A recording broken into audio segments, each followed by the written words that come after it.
Kicking off the list at number 10, we have Loki. The Disney Plus original is now 2 episodes in, and the God of Mischief is actually quite fun. We like watching him. Now, before the monologues and ruling, he made his first comic book appearance in Venus, issue 6, and in the Silver Age, he entered with Journey into Mystery, issue 85. Now, before Loki even gets up to anything Omega or crazy in the comics, he was already condemned by the gods. He was trapped in a tree, so you know, he's a bit of a dick. But even so, he still figured out how to control this tree and then break free. Bonus points for rhyming. Now, since day one, this guy's had tricks up his trunk. Now, Loki is a master manipulator now, and when his lies don't even cover his trails, I'm sure his psionic capabilities ought to do it in some way, shape, or form.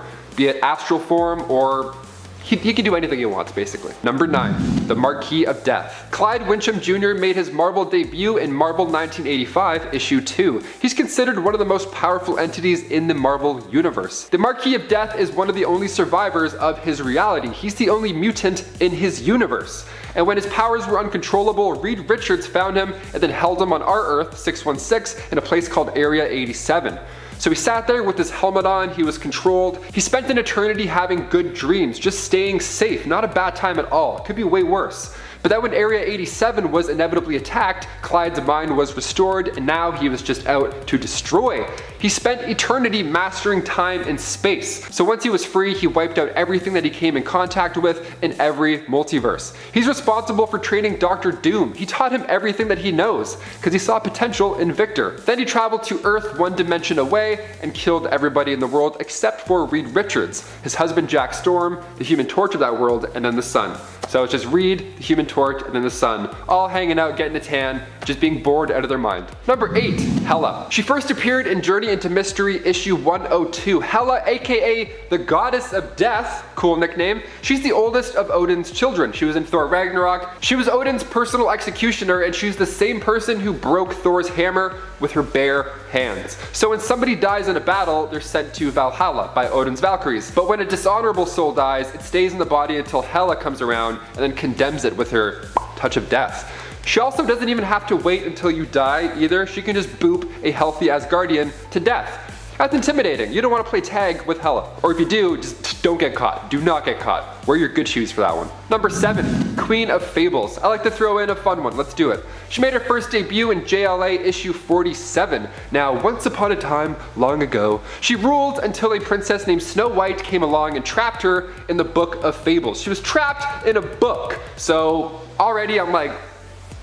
yeah, Snow White made fact into fiction, and then she was stuck in this book like Jumanji style, and then naturally many years later she was released. Now, but what makes the Queen of Fables so interesting and like Omega and weird and fun is that she doesn't know the difference between reality and fiction. She treats everything like it's a fairy tale, almost like I do every day. I'm like, no, I'm not emptying the dishwasher, father.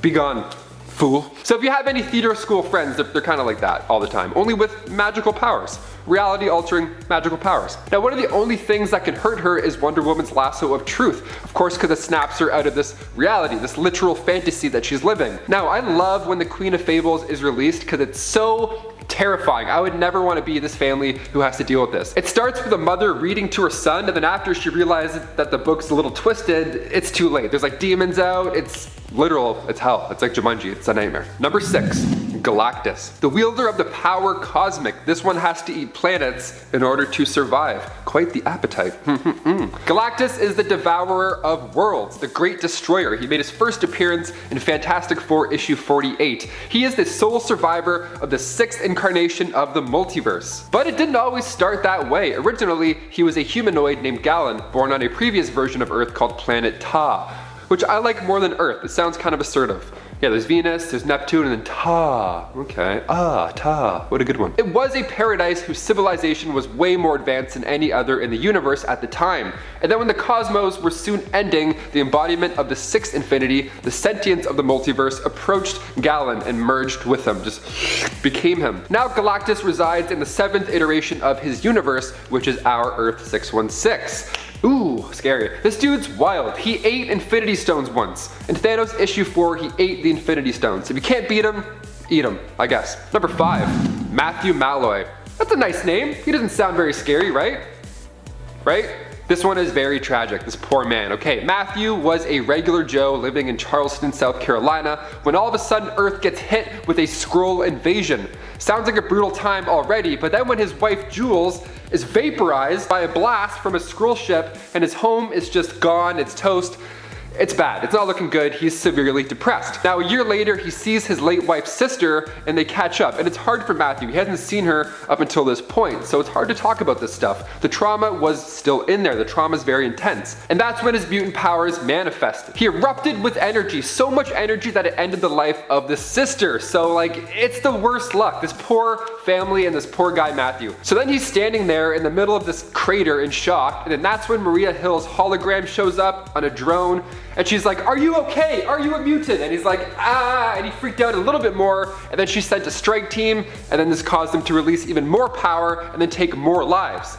All bad. Hashtag all bad. So S.H.I.E.L.D. ended up sending in an airstrike as well, which ended up obliterating Cyclops, Matthew, and Magic, but he was too powerful. This guy came back to life, and then he teleported to the Jean Grey School. This is not looking good, folks. How is he gonna get out of this? How are we gonna get out of this? He also took the life of Emma Frost when he got there.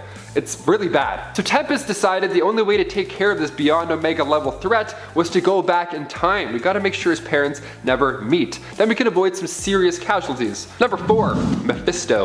He made his first appearance as a serpent in Bible Tales for Young Folk, issue 1, one of my favorites, have that up on the shelf. And then he made his first full appearance as Mephisto in Silver Surfer issue 3. And this guy's been nothing but trouble since. I mean, obviously he's the devil. And sometimes you have to make a deal with the devil to get out of some sticky situations. Literally, like when Spider-Man revealed his identity in the Civil War storyline, that led to a bullet striking Aunt May instead of Peter, so he felt at fault, which, yeah, fair, totally is. He's totally at fault. Don't ever tell anyone your name if you have superpowers. Obviously. So what to do? Who to call? Do we have a Ouija board? Let's try the devil. Let's see what happens. Mephisto offers Peter a deal while Aunt May is dying in the hospital, so he gives him no choice, really. He's kind of mean like that. But the deal was that the world will forget about Peter's identity so that Aunt May lives. But the whole Mephisto deal part is that MJ and Peter never got married. So they hug it out one last time and then poof, the deal is sealed. The next day, Peter wakes up and just like that, the world has changed. Karate kicks and quips won't save you this time, Pete. Number 3, Darkseid. He made his first debut in the world of comics back in 1970 in Superman's pal Jimmy Olsen, issue 134. He was born into the royal family of Apocalypse. He's this brutal dictator and he rules the planet, but his main goal reaches further than that planet though. He actually wants to rule all of the life in the universe. Start small, then immediately to the biggest thing. Cool, we like it, that's cool. He started out as kind of a jerk brother, and then one day when Drax was trying to make a connection to the Omega realm on his birthday and take his god name, the mean brother Euxis, Darkseid, came around and interrupted the whole thing. He took the power for himself, like a classic jerk brother. Now the worst part in all this is that when he took the power, his brother Drax didn't even survive this process. How sad is that? And then when Euxis came out, he took the name of Darkseid, which sounds way more cool, first of all, but he was also the most feared in all the god names, so nobody else took this god name after him. Darkseid can understand how the universe works on a cosmic level. In Countdown issue 9, for example, he says his vision extends beyond the known realities. And he says all things must end. Okay, nice. He can also control others as well. Like in Countdown issue 3, he uses Jimmy Olsen as a vessel. Nightmare, what a nightmare scenario. Number 2, Ego.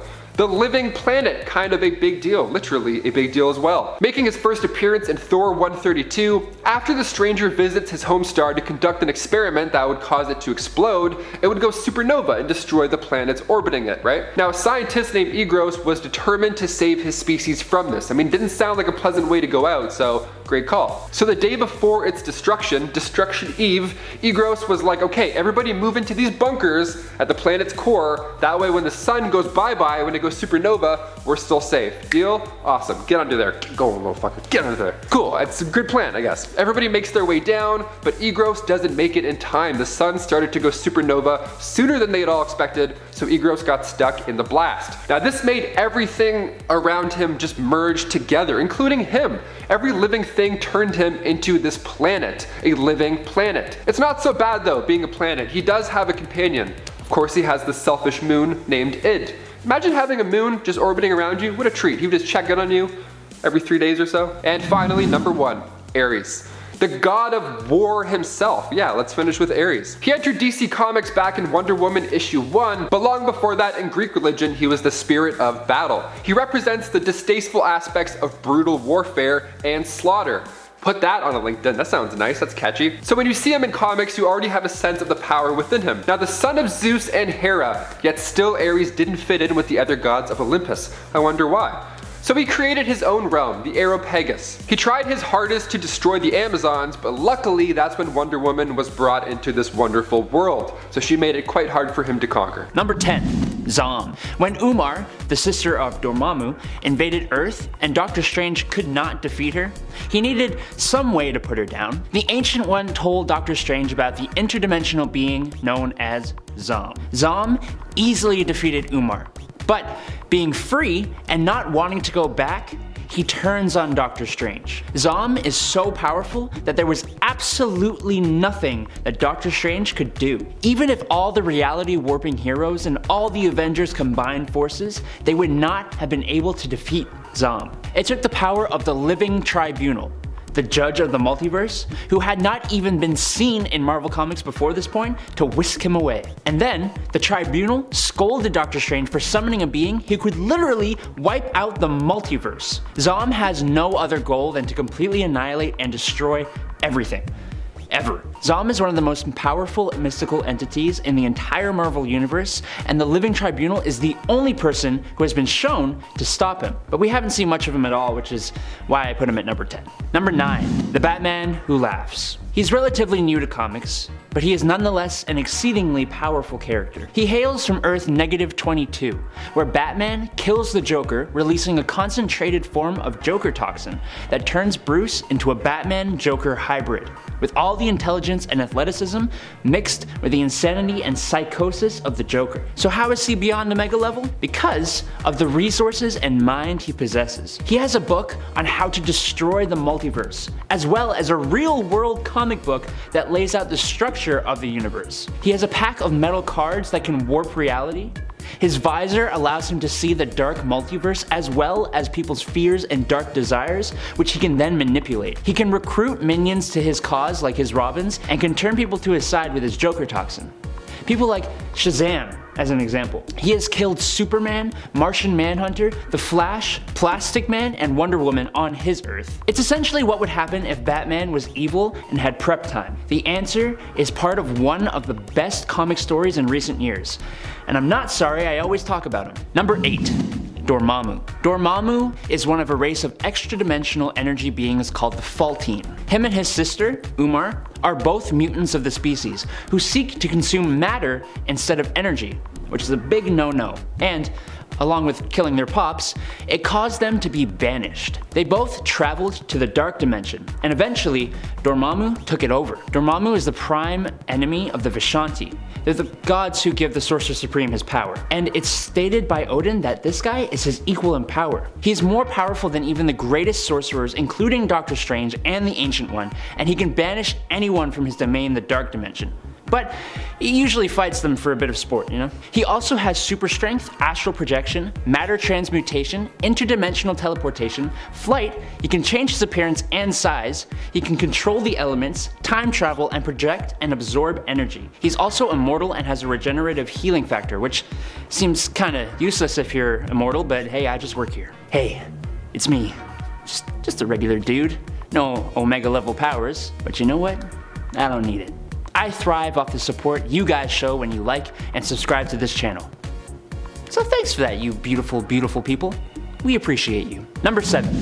Shuma-Gorath. Shuma-Gorath is one of the greatest of the leaders of the Old Ones, also known as the Many-Angled Ones. Think like Lovecraftian old gods, and that's basically the Old Ones. Shuma-Gorath is the ruler of hundreds of dimensions, and is said to be older than the universe itself. He has many mystical powers, including the ability to communicate and control others across dimensions, create mystical energy blasts from his eye and his tentacles, and can transmute things on a planetary scale. He can destroy multiple galaxies with his aura pressure ability, and can control realities by using his tentacles to create a ball of energy that he launches at the reality. They first fully premiered in Marvel Premiere Volume 1, number 10. In the comic, Shumagorath ends up using the mind of the Ancient One, Doctor Strange's mentor, as a portal to the dimension of Earth. Doctor Strange goes into the Ancient One's mind to battle the defenses of Shumagorath and fight his way into his realm, only to realize that the only way to win is to actually kill the Ancient One. He's forced to do it, and it leads to him becoming the Sorcerer Supreme for the first time. Number 6. Mad Jim Jaspers. When Captain Britain is sent to Earth 238, where there are no heroes of any kind, what we come to learn is that a guy named Mad Jim Jaspers is the Prime Minister of England, and he's created a cyborg called the Fury that can adapt to anything to destroy all the superpowered beings on this Earth. But that's not Jim's power.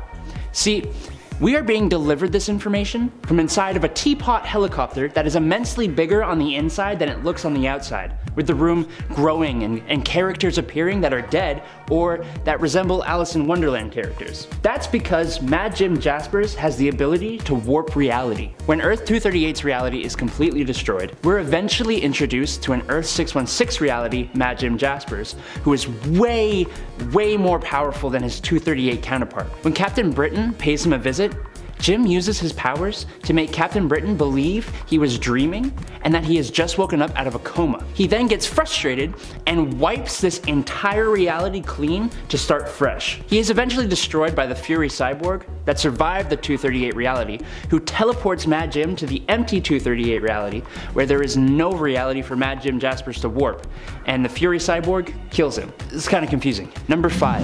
Mr. Mxyzptlk. As a magician and jester of the king in the 5th dimension, Mr. Mxyzptlk is one of Superman's wackiest villains. His level of reality warping powers are immense, but he uses his powers primarily to have a fun time, honestly. The guy is mainly bored. When he first appeared back in the day, he altered the weight of his own body so paramedics couldn't pick him up.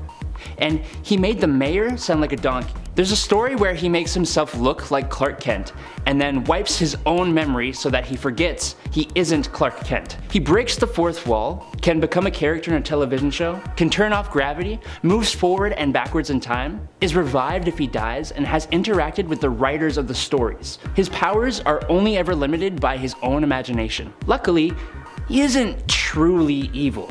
He just likes to play around. But what if he was evil? Number 4. Emperor Joker. The Joker isn't beyond Omega level. He isn't even Omega level. He doesn't have any powers at all, actually. But when he tricks Mr. Mxyzptlk, the last guy on this list, into granting Joker 99.99% of his power, he definitely becomes one hell of a powerful character. He warped reality within 69 seconds into a place of his own design. He kept himself entertained by killing people over and over again, specifically Bruce Wayne, Batman, who he would torture and murder and revive over and over. He turned Superman into a dog for a time and put him in a time loop where he is constantly breaking out of Arkham Asylum. He ate the entire population of China's skulls out of a takeout box. He is nearly omnipotent and omniscient. He can change anything he wants in time and space, and his madness is at a level beyond anything we've seen before this. He ends up destroying this universe because of his misuse of power, but he can just rebuild it. You should read this story. Number 3. Chaos King. This guy is another character who hasn't been around for too long. He first appeared in 2006 and is referred to as the Japanese god of chaos, who subdued the pantheon of Japanese gods and decided to go after the Greek gods next. He has the ability to instantly transport armies wherever he wants. Armies that are made out of those that he's already killed. He even mortally wounded Zeus before being killed and eventually resurrecting himself. Chaos King thrived in the void before the Marvel multiverse was even created, and he and Eternity are basically of the same level. Eternity representing everything in the universe, and Chaos King representing nothing. During the Chaos War event, he kills Egyptian gods, Celtic gods, Shi'ar gods, gods of Zenlar, and he goes to the dream dimension and kills Nightmare. This guy even goes into hell and destroys Mephisto, as well as casting Mistress Death out of hell. The embodiment of death ran away from this guy. God Hercules, Galactus, and the Silver Surfer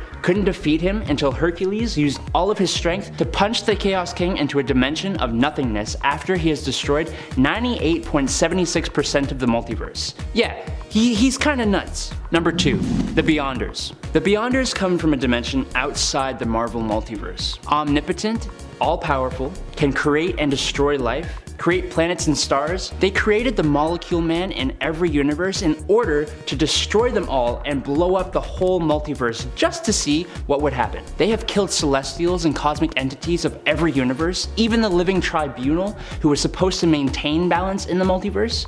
By just 3 of them, there is nothing that they can't defeat, save for the one above all, who is basically the creator of everything. Their displays of power are absolutely above almost any one character in the Marvel universe. They're the reason the whole Incursions event happened. They have gone to battle with Thor and Hyperion, who held their own for a fair amount of time before being defeated, and that is the only reason the Beyonders aren't at the number 1 spot. Number 1, Marquis of Death. It's absolutely stupid how powerful this character is. Basically, there's this mutant, Clyde, who was taken to an asylum and wasn't allowed to have his comics. This resulted in him using his mutant powers to bring villains from a superhero reality into this reality.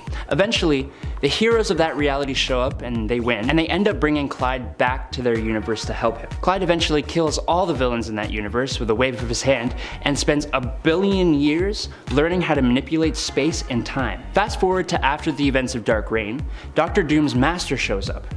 It's Clyde! But he's much different. Disappointed with Doom's progress on this Earth, the Marquis of Death and Doom start a fight that lasts 6 weeks, ending with Dr. Doom winning and encasing the Marquis and his apprentice in an Omega box. Just kidding, it's actually been 6 seconds and the Marquis of Death warped Doom's reality, making him think all that just happened. He then turns Doom's heart to stone, turns his blood into acid, and then sends Doom 65 million years back in time. He does way more bonker things than just that, but I can't cover it all. Read the story, you will not be disappointed. Coming in at number 10 today, it's Monarch. Born into the esteemed Braddock family, James Jamie Braddock Jr. didn't manifest his reality warping abilities until adulthood. His extraordinary powers hinge on the manipulation of quantum strings, granting him dominion over the very fabric of reality. Operating under the moniker Monarch, he wields a range of abilities from teleportation to nightmarish bodily distortions and even the ability to sow utter chaos throughout the cosmos. As his powers elevated, Jamie Braddock evolved into one of Earth's most perilous and erratic mutants. Ultimately though, Monarch met his demise at the hands of his own siblings, Captain Britain and Psylocke, who sought out to safeguard the multiverse from the dangerous power that he wielded. But despite the danger, the 5 on Krakoa successfully resurrected him, and he harnessed his capabilities to ascend as the ruler of Avalon, solidifying his status as a true monarch within the realm of Otherworld. If you're enjoying this video so far, you can support the channel by pressing like, subscribing to Top 10 Nerd, and ringing the notification bell. Adam and I really appreciate it. At number 9 is Vulcan. Vulcan, also known as Gabriel Summers, emerges from the tangled web of mutant abilities as a formidable figure overshadowing even his renowned brothers, Scott and Alex. His tumultuous upbringing, marked by neglect and isolation, set the stage for his unparalleled powers. Unlike Scott's optic blast, or Alex's energy conversion, Gabriel possesses the astounding gift of energy manipulation and absorption, seemingly boundless in its potential. Now, what sets Vulcan apart is his ability to voraciously absorb vast quantities of raw energy and retain it within himself like a cosmic battery. This stored energy can be wielded at his discretion or redirected as needed, making him a walking powerhouse. In the annals of mutant classification, Vulcan has transcended traditional boundaries, earning the elusive title of Beyond Mutant Level from discerning minds like Rachel Summers. The Summers bloodline, it seems, has birthed not 1, but 2 extraordinary mutants, with Rachel herself as a testament to the family's unparalleled genetic legacy. Number 8, Mr. M. Mr. M, also known as Absalom Mercator, is one of Marvel Comics' most powerful mutants. His mutant ability grants him control over matter on a molecular level, allowing him to manipulate and reshape materials, elements, and even living organisms with a mere thought. But unlike other matter manipulators, he can only manipulate already already existing matter. This differentiates him as being a matter manipulator, but not a reality manipulator. Don't think that makes him a pushover though, not by a long shot. He has used his abilities to repair machinery, become intangible, heal injuries of both himself and others, remove or augment superhuman qualities, and even create and evolve lesser life forms. He can also manipulate energy, which has allowed him to generate lightning, fire, explosions, and the ability to create force fields. He basically became a savior figure for a group of mutants before being taken out, but even then he seemed to revive himself by becoming a bunch of butterflies, and he was revealed to be alive still later, charged with protecting the Siege Perilous in a part of Otherworld which he now controls. At number 7 is Exodus. Bennett du Paris was born in the 12th century, having always felt isolated from his peers, probably because he was about to become one of the most powerful mutants the world will ever see. His journey from a lost crusader in the Palestine to becoming one of Apocalypse's pawns and eventually a zealous follower of Magneto paints a tale of ever-evolving power dynamics. But what sets Exodus apart from the legion of comic book villains is his astounding psychic abilities. He ranks among Earth's most formidable psychics, wielding an arsenal of telekinetic and telepathic powers. Now, while the origin of his additional abilities remains shrouded in mystery, those being teleportation and energy blasts, it's clear that his immense telekinetic and telepathic prowess fuels them somehow. One of his most astonishing feats involved encapsulating all of Genosha within a psionic dome. This dome not only imprisoned heroes and cut off communication from the outside, but he could also manipulate the dome's size, shrinking it to crush entire buildings. But what's even more impressive was the fact that he was able to maintain the dome's integrity while also psionically influencing the island's populace, keeping powerful telepaths like Jean Grey and the rest under his control, while also battling legions of superheroes at the same time.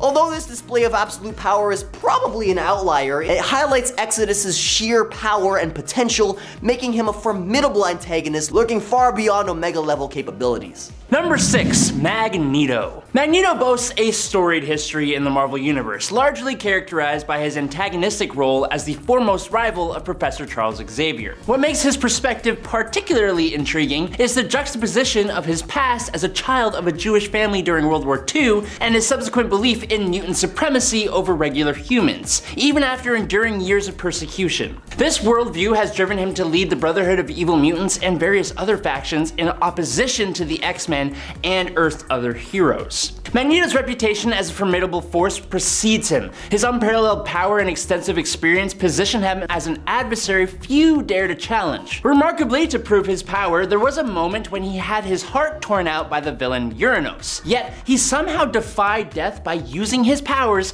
to maintain the circulation of his own body. This incident kind of proves the sheer magnitude of his abilities and his enduring legacy in the Marvel Universe. At number 5 is Proteus. Proteus is the lunatic son of Moria McTaggart, wielding a reality warping power that exceeds the boundaries of comprehension. His ability to manipulate the fabric of existence is a cosmic anomaly, but it comes at a grave cost. See, Proteus is forced to leap from one fragile vessel to another, for his extraordinary energy consumption quickly decays living flesh. But it's a two-sided coin, because as a psychokinetic being, Proteus may be temporarily defeated, but his essence endures, an ethereal psychokinetic specter lurking in the shadows. Operating on the principle of sight and concentration, Proteus reshapes reality itself, albeit momentarily. So, for example, he may transform a building into a swarm of bees, but the moment his focus wavers, say to warp some other aspect of reality, like when he turns Cyclops' laser beams into popcorn, the bees revert back to their original form, the building. Yet make no mistake, this mutant stands atop the Omega level hierarchy. He once vanquished Jean Grey, even while she wielded the formidable Phoenix Force. Number 4, Matthew Malloy. Matthew Malloy is a sad character. Coming from Earth 14923, his mutant abilities manifested thanks to an extremely traumatic event involving his wife and some Skrulls, and they quickly went out of his control. He essentially has the ability to tap into an extra-dimensional power source that allows him to warp reality to his will. With that power, he's displayed telekinesis, telepathy, catatonic explosions, matter manipulation, teleportation, and even self-resurrection. As his powers manifested and erupted eruption of energy followed, destroying everything around him, which only made things worse for him. After that incident, Matthew stood in a massive sinkhole he created when he was then approached by a robotic drone with a holographic image of director Maria Hill, who questioned him if he was responsible for the disaster and if he was a mutant. He was not in a good emotional state and was pretty uncontrollable, and so she sent a strike team to his location only for him to uncontrollably release his power and obliterate everyone in the area again. After this, S.H.I.E.L.D. sent an airstrike that obliterated him and the X-Men, Cyclops, and Magic, but using his powers, he returned back to life and teleported to the Jean Grey's school, where he took the life of Emma Frost. It was not until Tempest used her powers to go back in time and, with the help of Professor X of the past, managed to make Malloy's parents never meet, causing him to never have been born in the first place and cease to exist in the present, saving Cyclops, Magic, and Emma Frost. At number 3 is Mad Jim Jaspers. Sir James Jaspers was the head of the Conservative Party in Britain and ran an anti-superhuman platform. And after winning the election in a landslide, Jaspers served as the Prime Minister of the United Kingdom before it was revealed that he himself was a mutant, and one with vast reality warping powers at that. Going mad with power, Jaspers came into conflict with Captain Britain and Fury, who managed to defeat him by shunting him off to a completely barren universe in which there was no matter or energy for him to control. But this wasn't really a big deal for Jimmy, because after all of causality is thrown into chaos, he comes back to life. Not only that, but Jasper claims that he's solely responsible for the creation of everything in his universe, including living beings. So to say that this guy is beyond Omega level is an understatement. He's more like a deity than anything else. And at number 2 today is Strife. Strife's origin is a complex tale involving cloning, Mother Ascani, and the influence of the infamous Apocalypse. He's essentially a clone of Nathan Summers, who's better known as Cable. However, what sets Strife apart is that he represents what Cable might have become if not for the constant battle against the techno-organic virus that plagues him. Unlike Cable, Strife doesn't face this limitation. Much like his counterpart, Strife is classified as an Omega level telekinetic, and he confidently lays claim to that title. In fact, he's considered the 3rd most powerful of his kind on Earth. His telepathic powers rival that of other top-tier telepaths, boasting both potent defensive and offensive telekinetic abilities.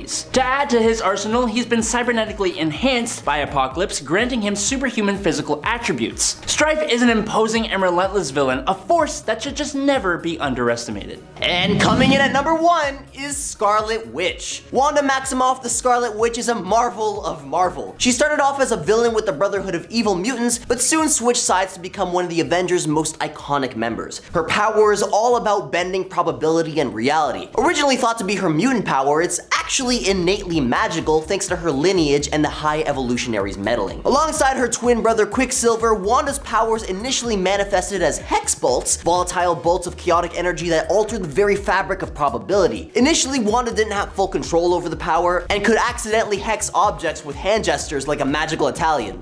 Oh. She eventually gains more control through practice, but her abilities aren't just limited to hex bolts. She's a bona fide witch wielding chaos magic. With training from Agatha Harkness, she can control elements and organic matter. This means that she can manipulate not just probability, but the very fabric of existence. When we talk about villains with beyond Omega level powers, Wanda Maximoff is right up there. Her ability to reshape reality and command chaos makes her a cosmic force to be reckoned with.